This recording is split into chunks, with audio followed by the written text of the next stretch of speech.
আসসালামু আলাইকুম প্রিয় দেশবাসী, শিক্ষার্থী ভাই ও বোনেরা, আসসালামু আলাইকুম। আশা করি সকলেই ভালো আছেন। আমরাও আলহামদুলিল্লাহ ভালো আছি। তো আপনারা জানেন যে আমরা কালকে রাত্রে আমরা ঢাকার থেকে ফেনীর উদ্দেশ্যে রওনা হয়েছি। ইনশাল্লাহ আমরা এখন ফেনীর এটা জায়গার নাম কি আমরা এখানে আছি। এখানে দেখতে পাচ্ছেন যে আঁটু সমান পানি। তারা প্রায় 7 দিন যাবত এই পানির নিচে আছে। এখান থেকে গ্রাম সবগুলো আপনারা দেখতে পাচ্ছেন, সব পুরো গ্রাম পানির নিচে।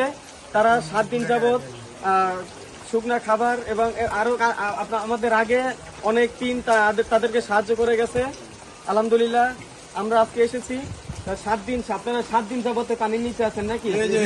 তারা 7 দিন যাবত পানির নিচে আছে, তাদের জন্য সবাই দোয়া করবেন। এবং আমাদের টিম, আমাদের গ্রুপ এখানে কাজ করছে। আমরা ইনশাল্লাহ সামনের দিকে আরো কাজ করে যাব। আপনারা আমাদের সাথে থাকবেন। এই পর্যন্ত আপনারা আমাদের সাথে ছিলেন, আপনারা আমাদের আরো সাথে থাকবেন, সাপোর্ট দিবেন, দান করবেন।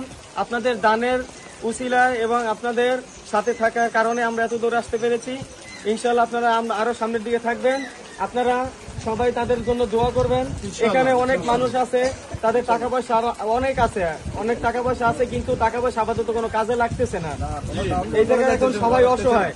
তাদের জন্য সবাই দোয়া করবেন, আমাদের জন্য দোয়া করবেন, যাতে আমরা সবাই সামনের দিকে এগিয়ে যেতে পারি এবং আমরা যে কোনো দুর্যোগে, বাংলাদেশের যে কোনো অঞ্চলের যে কোনো দুর্যোগে, যেহেতু বাংলাদেশ একটি প্রত্যন্ত দেশ, যেহেতু এই জায়গায় দুর্যোগ বেশি হয়, আমরা জনগণের সকলের কাছে আহ্বান রাখবো, আপনারা সবাই দেশের মানুষের পাশে থাকবেন।